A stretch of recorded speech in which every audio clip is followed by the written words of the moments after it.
Oke, halo, selamat datang di channel YouTube Keluarga Aritanto. Video kali ini saya ingin membahas film yang berjudul Laila Majnun. Wah. Jadi Laila Majnun ini diperankan oleh Acha Septriasa sebagai Laila, terus ada the one and only Habibie, tapi sekarang dia nggak jadi Habibie. Reza Rahardian, terus ada Baim Wong. Tenang, dia di sini nggak ngeprank jadi gembel, dia jadi asshole. Oke, bercerita tentang Laila, seorang guru pesantren, penulis novel juga, yang akhirnya jadi dosen tamu di Azerbaijan. Tapi ini Azerbaijannya nggak tahu ya settingnya, maksudnya pokoknya ini damai ya, karena kan kita lihat beberapa bulan sebelumnya itu ada konflik ya di sana ya, Azerbaijan dan apa ya, lupa saya. Oke, tapi kita nggak membahas itu, kita akan ngebahas filmnya Laila Majnun. Kalau dari segi apa sih, kayak pesan yang ingin disampaikan sih, maksudnya muatan, bukan pesan moral ya, maksudnya muatan yang ingin disampaikan sih menurut saya tuh bagus, tentang eksistensi perempuan di masyarakat, terlebih soal pernikahan dan terlebih lagi soal jodoh. Karena di dalam film, baik di Indonesia maupun di Azerbaijan, sebuah masalah yang dihadapi oleh wanita yang menjadi karakter di dalam film ini adalah masalah perjodohan. Saya nggak tahu apakah memang budaya aslinya di Azerbaijan seperti itu, tapi kalau di Indonesia kayaknya bukan sesuatu yang asing ya. Terus seperti kebanyakan keluarga di Indonesia, juga ada paman yang cukup asshole. Walaupun di ending ke assholean dia selama di dalam film itu cukup apa ya, cukup terobati ya, oleh satu momen yang tidak epic, tapi kekesalan saya hilang terhadap pamannya Laila. Oke, dan di film ini juga menuntaskan kerinduan saya akan aktingnya istrinya Cecep, Mas Anjas Mara aslinya, yaitu Mbak Dian Nitami. Tetap oke ya aktingnya. Terus menurut saya make up tuanya itu juga kayak nggak dibuat-buat ya, maksudnya kan ada beberapa film Indonesia yang kayak ketika dibuat jadi tua kita tahu gitu, nah itu bikinan make up. Nah kalau ini kayak terlihat lebih natural kayak gitu. Nah habis itu saya juga cukup terganggu dengan kata-kata wanita salihah yang selalu disebut beberapa karakter, terutama Baim Wong yang jadi karakternya di sini namanya Ibnu, kepada Laila gitu. Nah, karena itu akhirnya selama film jadi kayak beban moral si karakter Laila gitu. Jadi ketika saya menonton, saya tuh kayak mempertanyakan kesalihan dari si Laila ini sendiri gitu. Ya kayak misalnya ada beberapa hal kecil aja deh, maksudnya kan kayak dia guru di pesantren, otomatis kayak, maksudnya ini yang berdasarkan saya lihat dari beberapa teman wanita saya yang maksudnya cukup menjaga agama, itu kayak tidak bersentuhan dengan lawan jenis. Nah karena tadi makanya saya agak terganggu dengan kata-kata salihah yang ada dalam beberapa dialog di film ini gitu.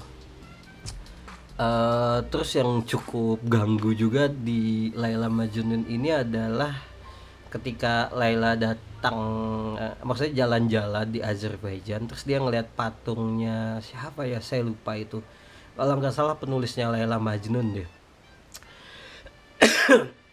atau apa, pokoknya salah satu patung yang bersejarah gitu. Nah, tiba-tiba di situ Samir menjelaskan soal Laila Majnun. Maksud saya, ketika Laila tahu dan ingin berfoto di patung itu, otomatis pasti dia tahu kan soal Laila Majnun. Nah, maksudnya mungkin akan lebih enak kalau itu jatuhnya di pembahasan dari sudut pandang masing-masing, ketimbang menjelaskan kayak antar orang yang nggak tahu ke orang yang tahu ke orang yang nggak tahu gitu. Nah ya menggurui kayak gitu. Dan jadi aneh gitu, nah scene itu jadi, walaupun mungkin tujuannya untuk menjelaskan lebih dalam lagi soal referensi dari film ini yang mengambil dari kisah Laila Majnun. Terus yang saya rasakan juga kayak rasa cintanya Laila dan Samir ini kayak prematur ya.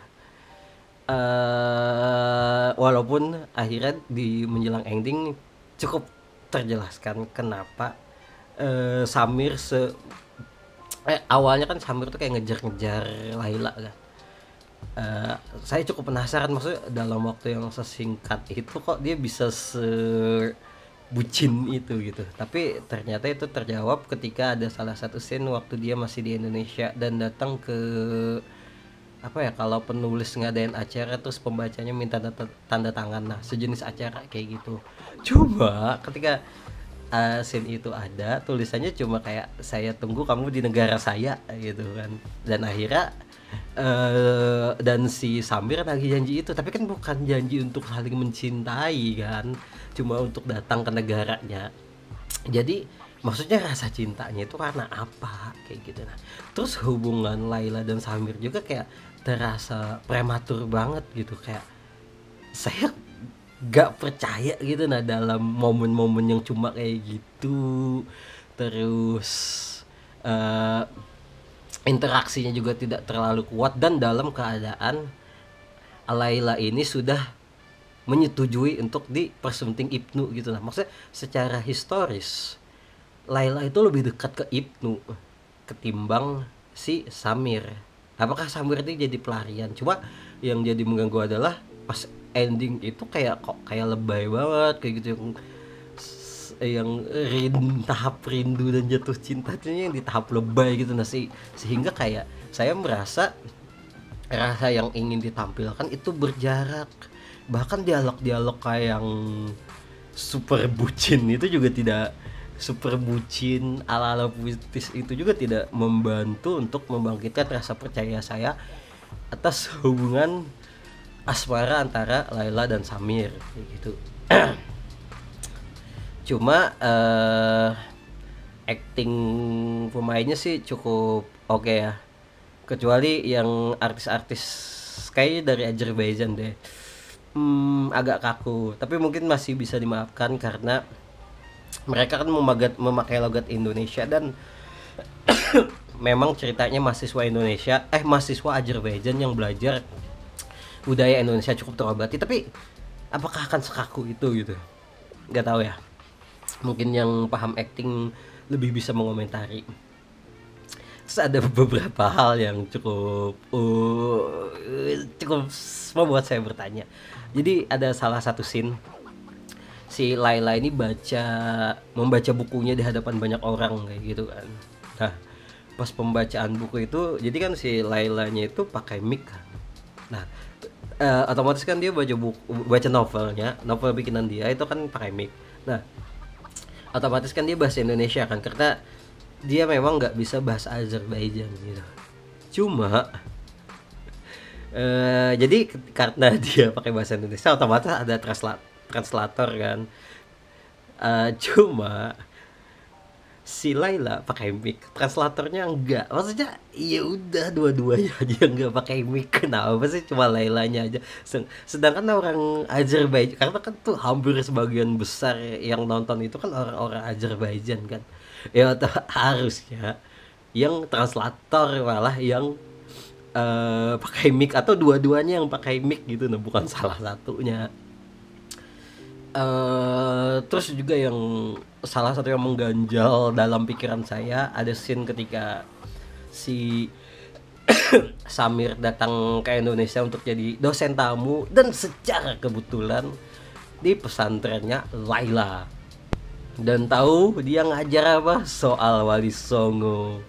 Maksudnya ngapain datengin dosen tamu dari Azerbaijan untuk ngajarin soal Wali Songo? Maksudnya apakah orang Indonesia yang di sekitar pesantren itu, atau ustadz-ustadz atau ustazah yang ada di dalam pesantren itu gak tahu soal materi itu?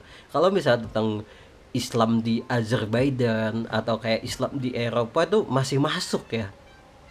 Walaupun mungkin scene ini diadakan supaya ending film ini ada, cuma ya maksudnya jangan asal itu juga sih, kayak jadi cukup ganggu ya. Walaupun kecil cuma cukup mengganggu sih buat saya.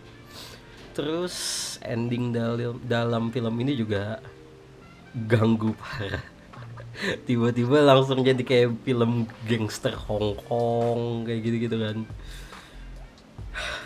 Dan yang jadi pertanyaan saya adalah, kok mamanya Laila tiba-tiba tahu Laila diceburkan ke dalam sungai itu? Itu yang jadi pertanyaan. Oke, sekian dulu pembahasan tentang film Laila Majnun.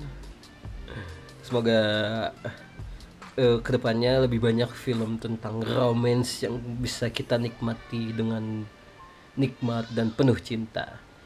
Dadah.